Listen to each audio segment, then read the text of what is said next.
Meus irmãos, boa noite. Que o Mestre Jesus nos fortaleça, nos ampare em mais uma noite de reflexões em torno da doutrina consoladora. Agradecendo o convite formulado pela nossa companheira Cleo e de antemão abraçando os trabalhadores da Casa de Oração, Esperança e Consolações. Nós temos hoje uma incumbência de tratar de um tema muito oportuno que consta no Livro dos Médiuns, na sua segunda parte, Ação dos Espíritos sobre a Matéria. E é bom ressaltar que o Livro dos Médiuns, como todos nós sabemos, esse ano, no seu Sesc Centenário, 160 anos, lançado em 15 de janeiro de 1861. Então nós ficamos muito felizes, agradecemos a Cléo, os trabalhadores aí da Casa de Oração, e para iniciarmos a nossa atividade, nada melhor do que começarmos com a nossa prece.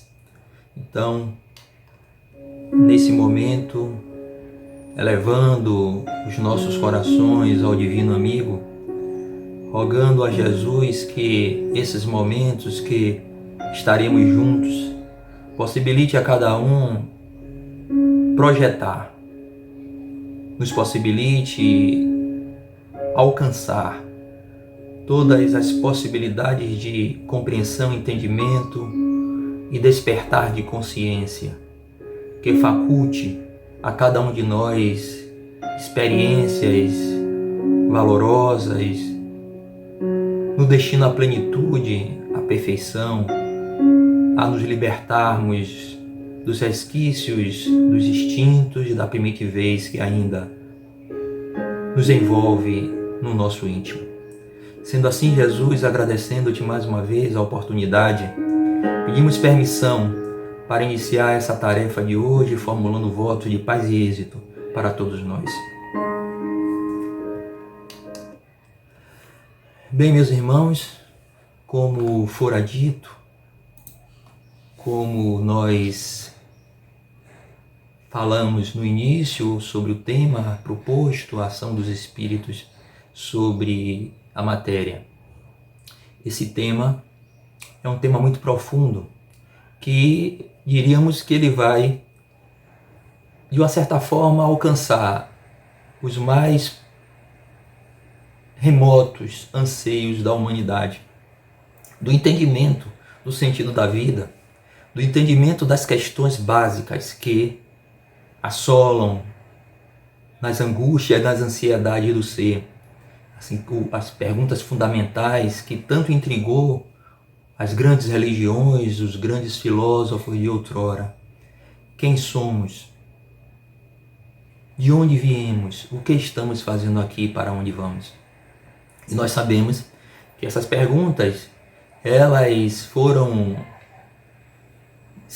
Muitos se debruçaram sobre essas questões da antiga Grécia, dos filósofos, para entender essa essência que permeia e que ultrapassa os limites da matéria. Porque até então, a abstração do que acontece com o espírito depois do decesso, do túmulo, depois da parada respiratória, da anoxia cerebral, que é a falta do oxigênio no cérebro, e, consequentemente, da decomposição orgânica. E aí ficavam questões muito intensas sobre, será que as almas, isso obviamente deixando de lado, como diz Kardec, aqueles que, de uma certa forma, são materialistas, contumazes, aqueles que não se permitem qualquer tipo de observação, de debruçar sobre questões, como nós veremos aqui, que muitos cientistas, embora céticos, mas se permitiram o pesquisar, se permitiram o se debruçar sobre as situações e acabaram se dobrando ante as questões da existência espiritual, bem como da comunicabilidade entre esses dois planos. Então, a alma depois da morte pode se manifestar? São questões, assim, como os povos, de uma maneira geral, encaram essa questão. Alguns acreditam que o espírito é a ausência de toda a matéria, mas como então, dentro dessa sua conceituação, dessa sua visão, mesmo sendo espiritualistas, acreditando em alguma coisa sobrevive além da matéria, mas como é que pode nessa visão simples de que o espírito é algo que não tem nada a ver com a matéria, de que forma ele pode se manifestar sobre a matéria? Então, desde as épocas mais remotas, desde os povos mais antigos, como a gente vai ver, desde das civilizações celtas, onde eles acreditavam e faziam seus cultos aos seus antepassados, uma relação que intensa de troca de experiências, de episódios, de manifestações até físicas. Podemos passar também, relembrar da própria visão do Antigo Egito, que mumificavam os seus mortos, naquela crença que eles voltariam algum dia para animar aquele corpo que precisaria ser preservado, e em todas as manifestações, na visão dos fenômenos que aconteciam e que só ficavam esses fenômenos sobre a ordem daqueles chamados sacerdotes ou iniciados. Se a gente passar também na cultura judaica, cristã, nós vamos ter os episódios marcantes na saga de Moisés para tirar o seu povo do cativeiro dos egípcios. Então ali tem vários fenômenos, várias interações dos espíritos sobre a matéria, até propriamente, como vamos nos lembrar, a célebre subida ao Monte Sinai, e de lá que ele recebe, como é citado no Antigo Testamento, as tábuas da lei.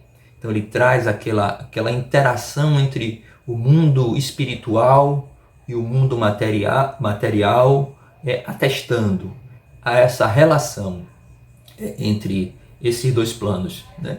Jesus também, na época de Jesus, os fenômenos foram diversos dessa interação do mundo espiritual com o mundo material. Nós podemos lembrar da subida ao Monte Tabor, onde Jesus convida os 3 apóstolos, Pedro, João e Tiago o acompanha.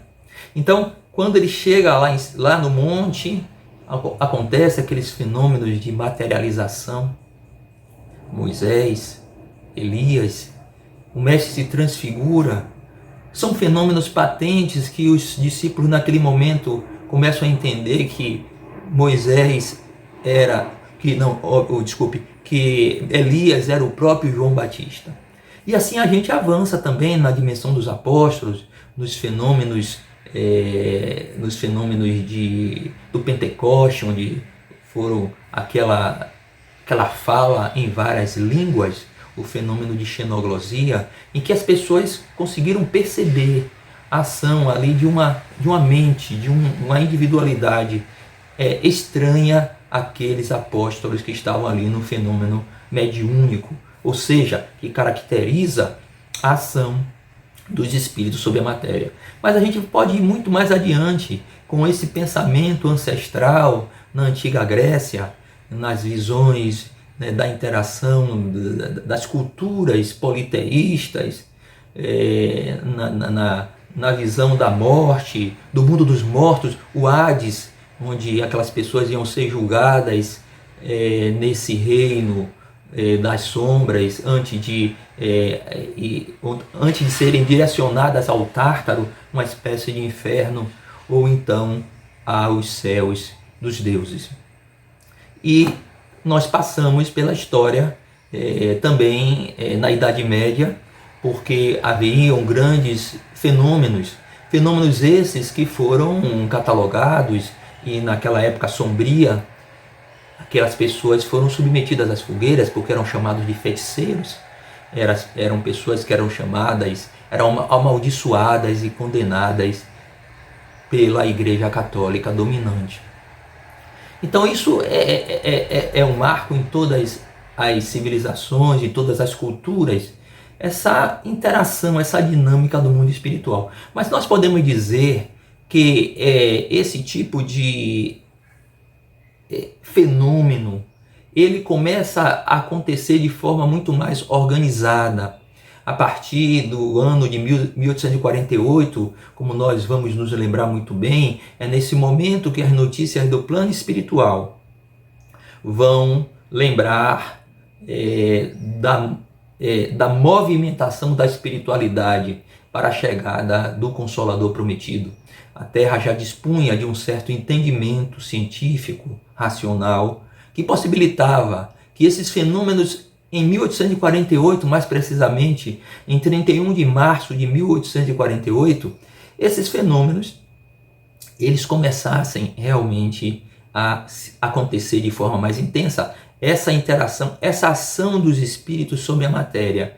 E todos nós nos lembramos do célebre caso da família Fox, né, lá em Hydesville, um condado de Nova York, e que aquelas crianças, Margaret, Kate, elas, naquela casa que apresentava ruídos estranhos, pancadas, e elas em dado momento desafiam aquele movimento, aquele fenômeno, aquele ruído, para imitá-las.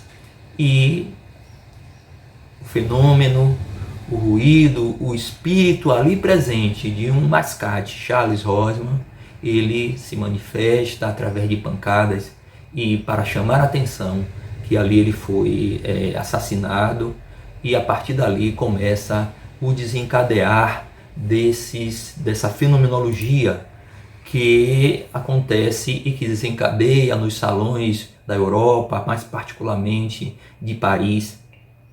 Esses fenômenos chamam a atenção de toda a sociedade parisiense, que inicialmente brinca, inicialmente se utiliza daqueles fenômenos de uma forma fútil, mas existiam homens que estavam preocupados, mais sérios do ponto de vista de enxergar aquela fenomenologia, aquela interação entre esse desconhecido para eles na época, que não tinha noção, ao ponto que nós vamos lembrar daquele memorável encontro do senhor Fortier com o seu amigo Hippolyte Denisard Rivaio.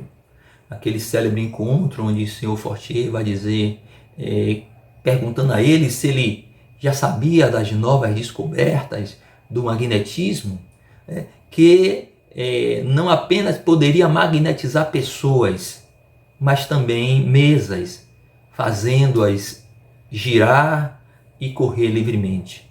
Sabemos que Kardec ele era um estudioso do magnetismo, a exemplo do seu amigo o senhor Fortier, em tempo que automaticamente, como Hippolyte Léon Denisard era um homem sóbrio, do ponto de vista das análises, muito racional, ele vai dizer que perfeitamente, naquela primeira oportunidade, ele condicionava essas ocorrências, essa fenomenologia, às propriedades do magnetismo, que em dado momento, que era uma espécie de eletricidade, que esses fenômenos poderiam facilmente movimentar objetos. Mas o que surpreendeu muito o senhor Fortier, também surpreendeu o senhor Hippolyte Léon Denisard. Foi quando no segundo encontro o senhor Fortier vai falar: olha, acontece uma coisa mais extraordinária. Agora as mesas não só se movimentam, mas quando magnetizadas, elas falam e respondem perguntas. Bom, então naquele momento o Hippolyte Léon Denisard Rivaio, professor Rivaio, ele vai falar: aí já é outra coisa. Eu só acreditarei vendo. Ele aí já diz assim, olha como a gente vê, como é a postura de alguém que não é um cético contumaz, ou não se detém em determinadas coisas, eu só acredito vendo. Porque até que me provem que mesa tem cérebro para pensar e nervos para sentir, eu ainda vou estar achando que isso é uma conversa para dormir em pé, foi o termo que ele usou naquela oportunidade. Então nós observamos que até o próprio codificador, nesse primeiro momento que é falado sobre as questões da fenomenologia, ele não é de todo crente, ele não se dobra a essas situações. Fato este que nesse processo vários amigos o convidaram, o senhor Charlotti, como é citada na biografia de Kardec pelo biógrafo Henri Suaz. Então ele diz assim, Charlotti convida ele para uma dessas sessões, mas ele vê em senhor Charlotti uma pessoa ainda assim um tanto muito emotiva, uma pessoa entusiasmada, muito assim que ele ainda se poupa, ele não atende de imediato esses convites, até que é feito um convite pelo senhor Fortier para ele presenciar um desses encontros na casa da senhora Roger, e lá ele encontra outros amigos, o senhor Patier, uma pessoa que ele tem uma consideração muito grande, e ele fala, não, o senhor Patier era um homem mais frio nas suas observações.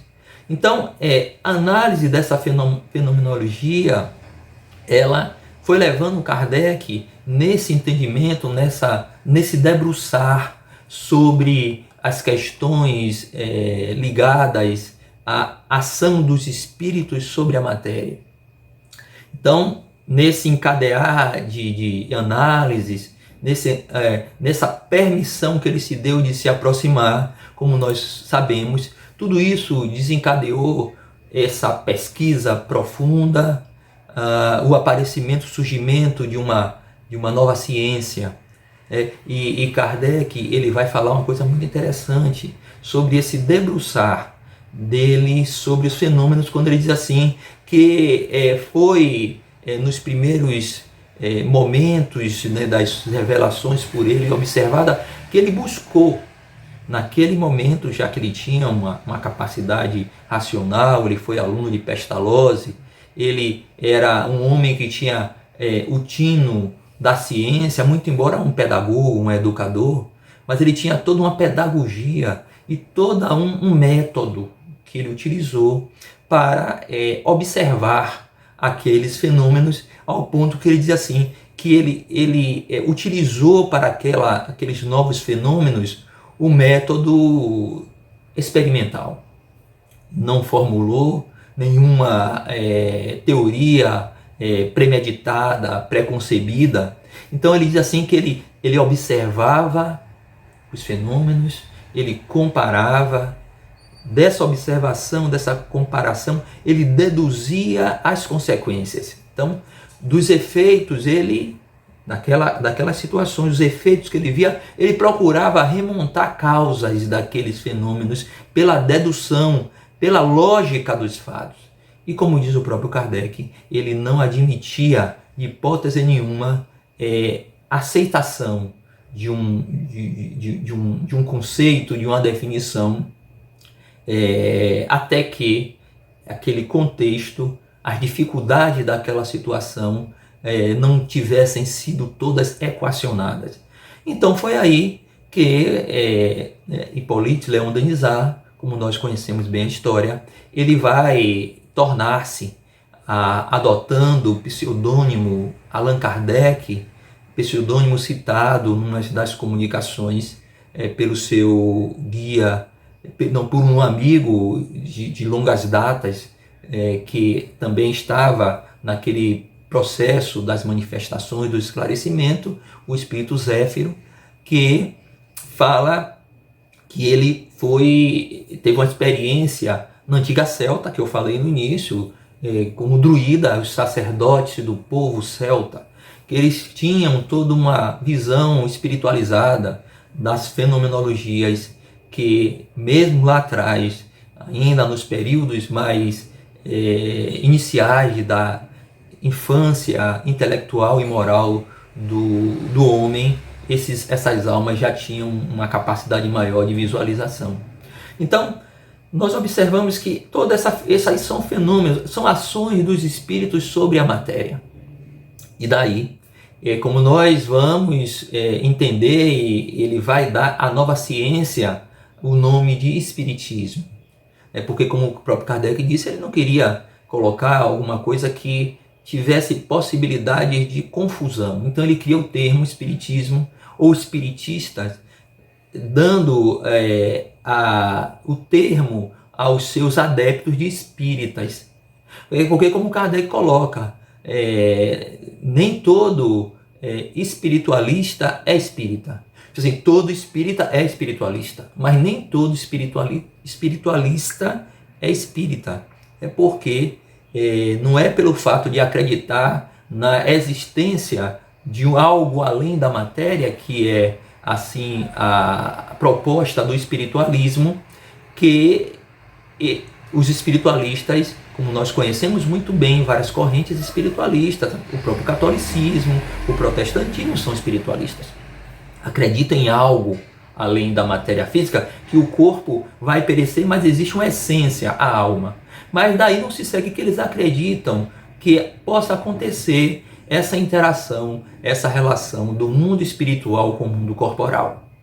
Pois bem, então daí Kardec traz a conceituação da nova ciência, como diz assim, o espiritismo é uma ciência que trata da natureza, da origem e do destino dos espíritos, bem como das suas relações com o mundo corporal. Observamos aí.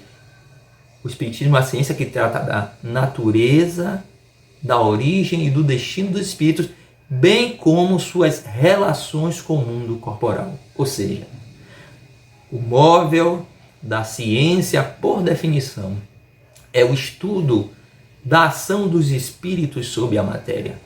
E é essa grande contribuição que a doutrina espírita vai nos trazer na sequência do seu estudo, do seu entendimento. E para isso se faz necessário a compreensão do próprio ser espiritual. Quando Kardec coloca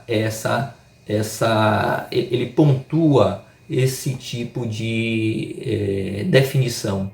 Então vai se entender que o espírito não é um ser abstrato, não é um ser definido, limitado, como a gente vai ver lá na pergunta, se não me falha a memória, 88 do Livro dos Espíritos, quando Kardec pergunta a ele a forma dos espíritos, e os espíritos respondem para Kardec que o espírito, para nós, não tem forma. Então, para nós não conseguimos associar o ser espiritual com alguma coisa que tenha no nosso vocabulário. Então, Kardec diz assim, eles são imateriais, e os espíritos respondem, pode-se usar, mas seria mais conveniente incorpóreo. E os espíritos dizem, para nós o espírito é alguma coisa, talvez para vós não seja nada. Então, a gente observa que Kardec vai dar alguns conceitos relativos aos espíritos, como é o conceito principal, que são os seres inteligentes da criação, que povoam o universo. E quando está aqui na Terra, encarnado ou reencarnado, ele, para melhor entendimento, Kardec usa o termo alma, que é o termo que ele utiliza, alma, espírito encarnado. Espírito com individualidade, espírito desencarnado. Então, a gente vai observar essas contribuições que Kardec vai trazer em torno do espírito, que é importante a sua compreensão, para até observarmos essa análise da ação dos espíritos sobre a matéria. Então, quando o espírito desencarna, como Kardec vai colocar nas suas obras, e lá no Livro dos Médiuns, particularmente nessa parte da ação dos espíritos sobre os fluidos, eles vão se ver separado daquela vestimenta antiga, eles vão se situar numa nova realidade, certo? Esse fardo pesado que os espíritos se desembaraçam e eles vão, por conta dessa liberdade, vão também se enxergar. E aí entra um conceito muito interessante de um elemento que os fazem se enxergar com essa propriedade, que é o perispírito.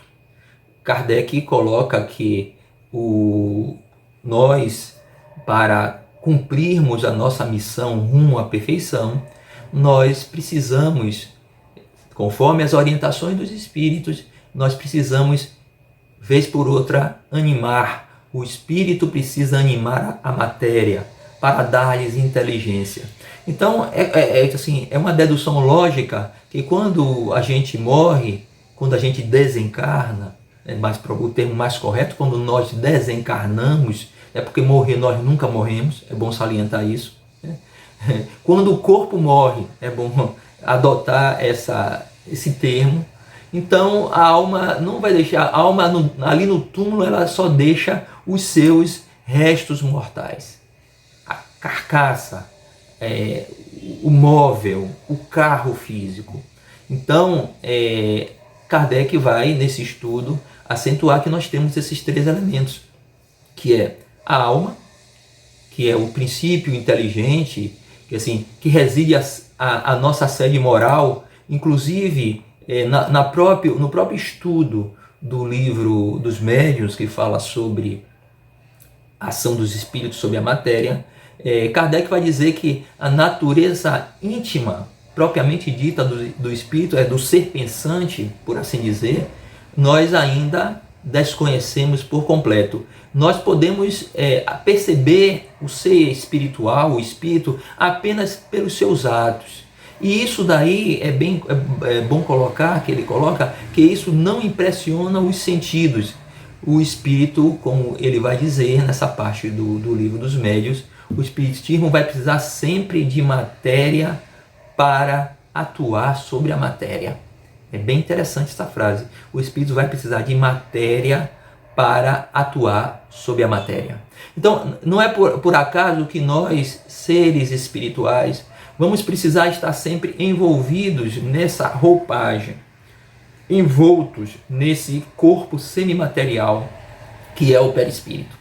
Então, o perispírito é a vestimenta do espírito que vai lhe servir sempre de intermediário, seja na questão dos processos de reencarnação, porque é a partir do perispírito que vai se modelando todo o corpo físico, como também quando, uma vez desencarnado, o espírito vai manter, esse perispírito para poder se comunicar e, lógico, futuramente voltar a reencarnar. Ou seja, o perispírito é um item, vamos dizer, assim como nós, no mundo material, precisamos de roupas para conviver em sociedade, ninguém sai nu por aí, nós usamos sempre a roupa. Então, assim como a roupa está para o corpo físico, o perispírito está para o espírito. Então, o perispírito é parte integrante do espírito, como eu disse, como o corpo é integrante aqui para o homem a roupa física. Mas o perispírito, ele tem essa instrumentalidade, Então, a forma do perispírito, a consistência, as características do perispírito são semimateriais. Não é uma matéria densa como nós observamos do corpo físico. É a matéria de uma quinta essência, o nome de quinta essenciada. Então, é de uma camada de matéria ainda não perceptível. Porque, como nós sabemos, hoje a própria ciência avançou na questão do entendimento da matéria. Na física clássica, na física que temos os grandes colaboradores do século XVII, Newton, e tantos outros, que formularam suas teorias na chamada física clássica, física mecânica, a ideia de matéria era tudo aquilo que pode ocupar um lugar no espaço e pode ser visto. Mas a gente pode analisar que, com o passar do tempo, a física avançou e, particularmente, chegando no final do século XIX, entre os anos de 1895 e diante, houveram muitas descobertas que, assim, de certa forma, aturdiram a mente dos físicos na descoberta do raio-x, das radiações.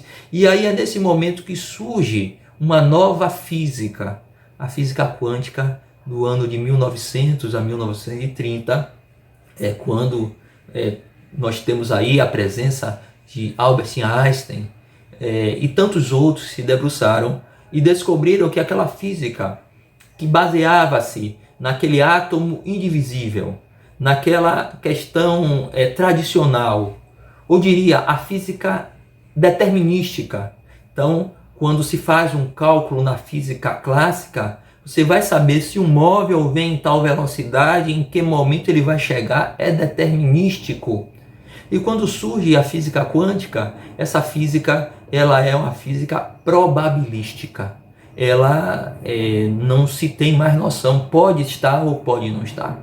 Aí é como dizem os estudiosos de física quântica, que a partícula básica, o átomo, que é composto de elétrons, prótons e nêutrons, esse elétron ele não é mais uma partícula, ele assume também uma característica de onda. Então ele, em alguns momentos ele se comporta como uma partícula, em alguns momentos ele se comporta como onda. Então foi por isso que a célebre equação de Einstein, quando ele diz que se pegarmos a matéria e imprimirmos a ela a velocidade da luz ao quadrado, nós teremos energia. Então, essa conceituação da física quântica vem, de uma certa forma, corroborar com a visão do perispírito, que é uma matéria energética, numa outra dimensão, numa outra quintessência, num outro degradê. Então, dessa forma, a gente autentica a existência desse corpo semimaterial que é o perispírito, e que ele, como diz Kardec no estudo do capítulo que remete às questões da ação dos espíritos sobre a matéria, que é o perispírito que é a grande chave dessa movimentação, porque obviamente, como observamos, como eu falei anteriormente, nós espíritos, nós vamos estar sempre com ele associado a cada um de nós, porque esse corpo semimaterial ele é composto de componentes materiais. E aí nós vamos ao capítulo 1 do Livro dos Espíritos, quando o capítulo da criação. Nesse capítulo os espíritos vão elucidar que são dois os elementos gerais do universo: o princípio inteligente e o fluido cósmico, e acima de tudo Deus. Então esse fluido cósmico universal é o fluido onde é a fonte perene de todo tipo de matéria, desde o vasto universo, desde a matéria, como foi dito aí, que a física quântica, da física dos pequenos, da física dos invisíveis, das partículas, nos oferece hoje na Terra como ciência. Mas os espíritos já falavam lá que esse fluido cósmico, que é essa matéria básica, que é esse reservatório. Então é desse reservatório que nós, espíritos, vamos ali tirar os elementos e ingredientes para a formatação do nosso corpo físico, do nosso perispírito, e consequentemente depois, quando reencarnamos, do nosso corpo físico, porque ele é sempre a ponte, a interface, do espírito com o corpo, para poder ingressar na vida material, na vida terrena, e cumprir a sua tarefa. Então daí a gente já coloca e já observa que já há uma ação do espírito sobre a matéria. Então nós encarnados já é uma prova disso, O que nós estamos querendo entender é de que forma o ser desencarnado, isso remete às questões que foram elencadas na definição de Kardec da nova ciência, que vai também responsável por entender as relações do mundo dos espíritos com o mundo corporal. Mas de antemão eu falei que por estar encarnado já é uma relação do espírito com o mundo corporal. Mas dando sequência, para o espírito atuar sobre a matéria, uma vez estando desencarnado, lógico que existem duas coisas muito importantes, que são atributos do espírito, em particular, do ser pensante, que é o pensamento e a vontade. Né? Ele vai possibilitar que esse perispírito, esse espírito, ele atue sobre a matéria. Então, nós vamos caminhando e vamos entender que o espírito, esse termo perispírito, foi criado por Kardec. É bom a gente nos lembrarmos disso, que vem do grego peri, em torno, e espírito, alma. Então, peri, em torno do espírito. Ou seja, a roupagem do espírito, a vestimenta do espírito. E esse perispírito, até como fazendo um parêntese, ele já foi falado em outras épocas, vamos dizer, o apóstolo Paulo se utilizava muito do termo corpo espiritual para remeter a essa camada do ser que transcende o organismo físico, o corpo etérico dos ingleses, o Ka dos egípcios, o veículo leve na Grécia, o carro sutil da alma de Platão. Então, como nós sabemos, como eu falei anteriormente, é desse reservatório do mundo espiritual presente, nesse oceano de energias materiais, na sua origem, que o espírito vai tomar a sua vestimenta. E dentro das grandes propriedades que o perispírito tem, ele vai atuar sobre a matéria. Então, ele vai se utilizar para atuar sobre a matéria nos diversos fenômenos dessa possibilidade de conexão. Então, a gente pode dizer assim, nos fenômenos, e Kardec classifica os fenômenos do ponto de vista de fenômenos no Livro dos Médiuns, ele classifica os fenômenos da ação dos espíritos de fenômenos inteligentes e fenômenos de efeito físico. Então, em qualquer um tipo de fenômeno, seja fenômenos inteligentes, que ele classifica como os fenômenos de psicografia, de psicofonia, e tantos outros que há essa interação, essa participação dos espíritos, se utilizando muitas das vezes de um médium que é um intermediário também. Então, assim como o perispírito é intermediário do espírito para atuar sobre o corpo físico, o médium é o intermediário, que é o meio, para fazer com que o espírito também, nesse momento, atue. Então, aquilo que eu falei anteriormente, o espírito precisa de matéria para atuar em sua matéria, para atuar na matéria. Então, o médium ali, na sua conexão, de perispírito a perispírito, a gente diria, como é que se faz essa conexão? Essa conexão, ela é possível por uma afinidade, ela é possível por conexões, né? Até porque também, voltando um pouquinho atrás, quando nós estamos encarnados, esse espírito e esse perispírito envolve o corpo, como muita gente até acha que o espírito está no interior do corpo. Não. O espírito, através do seu perispírito, ele irradia e vai se conectando nas diversas pontos de ligação, os centros de força que possibilita, a exemplo de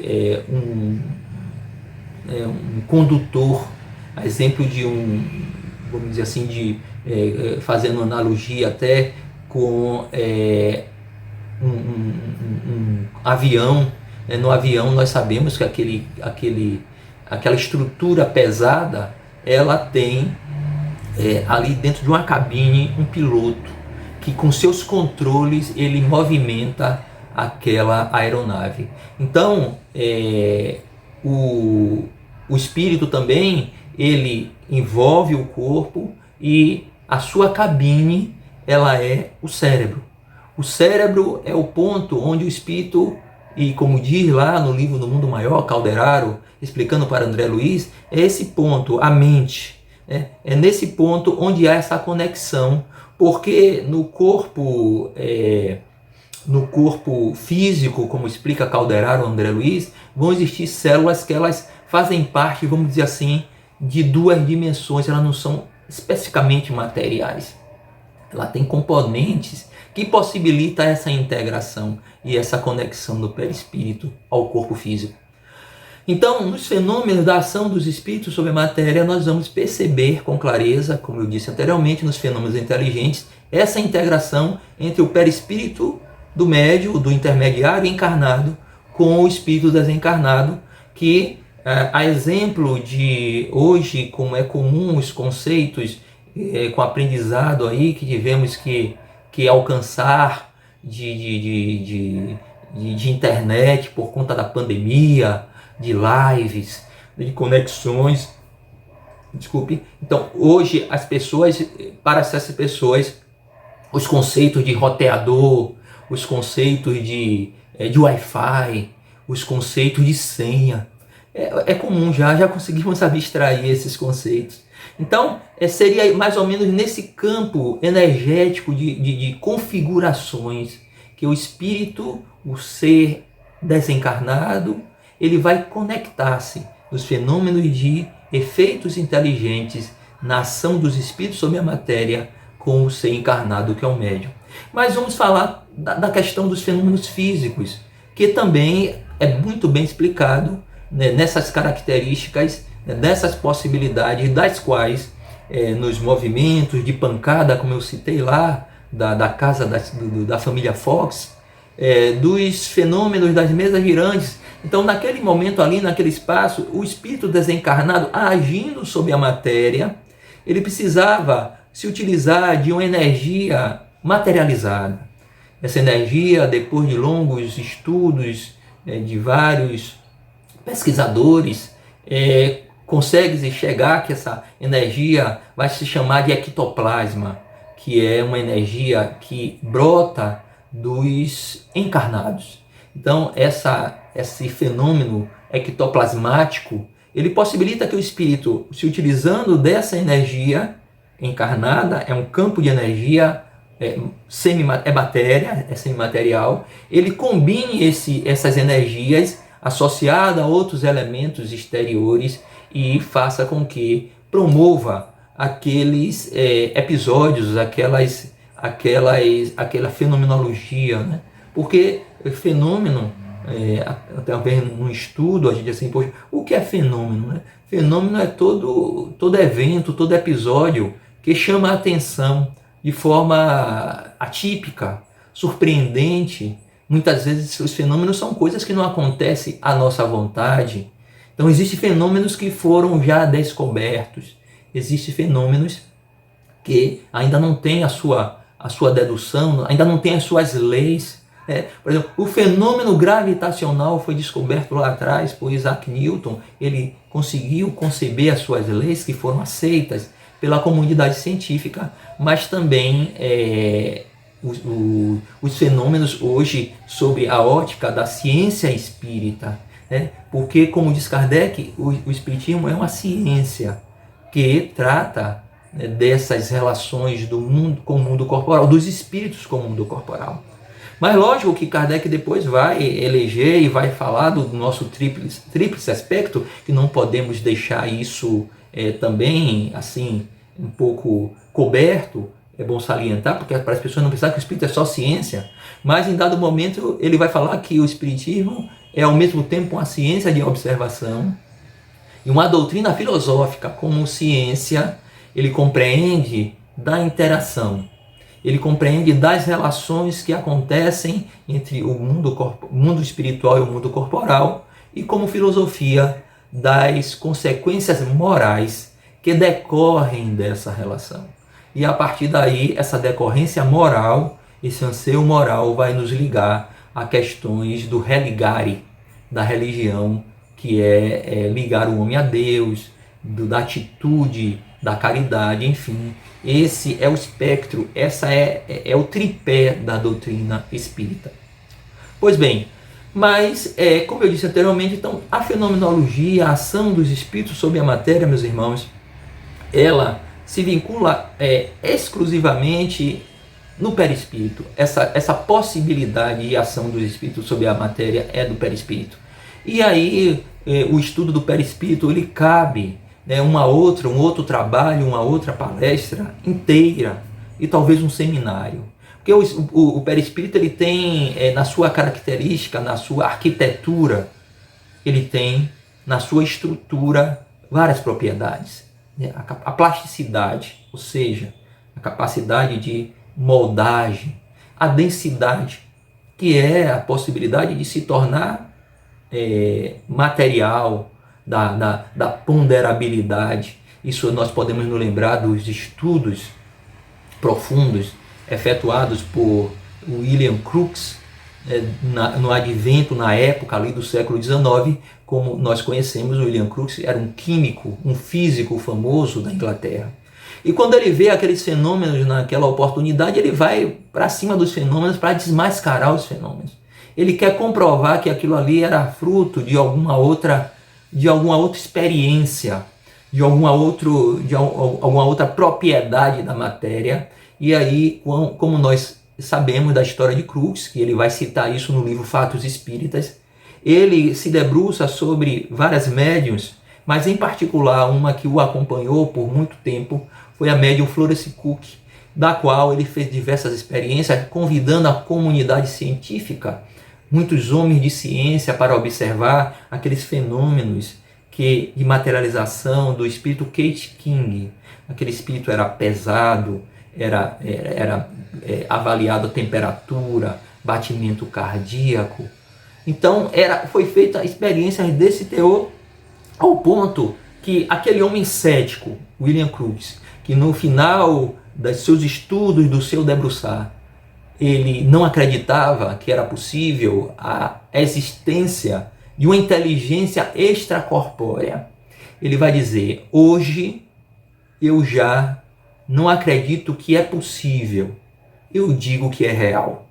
Então é um homem de ciência que se dobra a essa fenomenologia. Outro também muito famoso, o italiano César Lombroso, também pesquisador quanto mais, o homem da criminalística, da questão da medicina legal, onde ele traz os seus tratados acerca da estrutura do corpo em relação ao crime, da antropologia legal, nos seus conceitos do criminoso nato, porque tem características de cérebro que podem indicar essa predisposição ao crime. E o Lombroso também, ele vai pesquisando de forma intensa as manifestações na Itália com a médium Eusápia Paladino. E ele vai tentando desmascarar essa fenomenologia e chega a um ponto de numa dessas situações de teste, de experiências com Eusápia, porque Eusápia fazia as suas sessões na Itália à noite. Ele disse que ele não queria à noite, ele queria de dia. Então, você vê como ele era muito exigente nessa comprovação. Aí conta-se que num dia, uma dessas manifestações, onde Eusápia ela foi trancafiada como fosse numa jaula de grades, e só foi envolvida, era de dia, e só foi envolvida por cortinas ao redor dessa jaula. E naquele momento, naquele célebre dia, a sua mãe, aquelas cortinas se balançam, e ele vê a sua mãe materializar-se, vem ao encontro dele, ele sente o corpo da mãe, o abraça, e ela diz a célebre frase: filho meu, filho meu. E a partir daí, aquele homem cético, mas que se permitiu debruçar da ação dos espíritos sobre a matéria, ele torna-se um divulgador da sobrevivência da alma, do próprio espiritismo. Então, é isso aí, são essas fenomenologias, elas acontecem, meus irmãos, por conta dessas propriedades do perispírito, a plasticidade, a densidade, a ponderabilidade, a luminosidade no fenômeno de Jesus no Monte Tabor, a visibilidade, porque na hora que os espíritos se tornam visíveis, até para o médium, o vidente, ele se apresenta o seu perispírito, é o perispírito que é visto, da tangibilidade, da expansibilidade, da bicorporeidade para os encarnados. Então é uma série de fenômenos, da capacidade de refletir, do odor.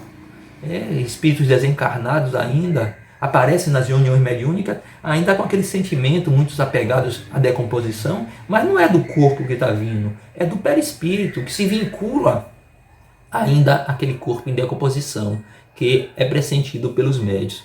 Então nós observamos que toda essa instrumentalidade do perispírito é que possibilita essa ação dos espíritos sobre a matéria.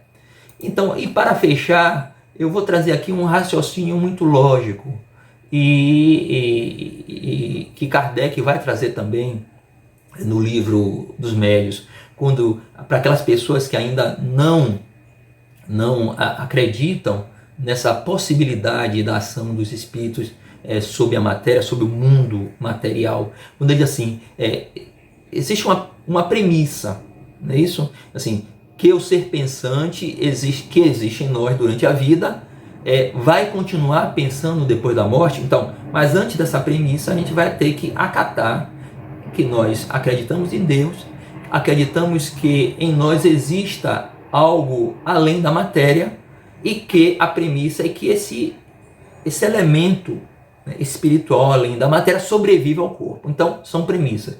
Então ele vai dizer, então, depois dessa premissa, é bom salientar que, bom, se esse ser que sobrevive à matéria, se ele pensava antes, durante a vida, ele também deve pensar depois da morte. Não porque desencarnou, ele não, perdeu a capacidade de pensar.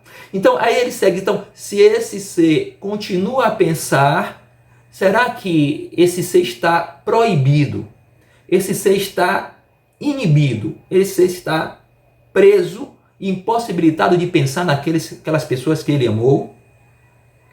Depois desse ponto, então, se ele pode pensar naqueles que amou, será que, por conta dele pensar, será que ele não tem um desejo? Se ele pensa naquele que amou. É como alguém que faz uma viagem. Alguém que faz uma viagem vai ligar para os seus parentes ou no outro país. Não, eu tenho meus afetos, eu vou ligar. Então, será que essa pessoa que está no país das luzes, no plano espiritual, ele não vai ter desejo de se comunicar com os seus entes queridos, seus afetos?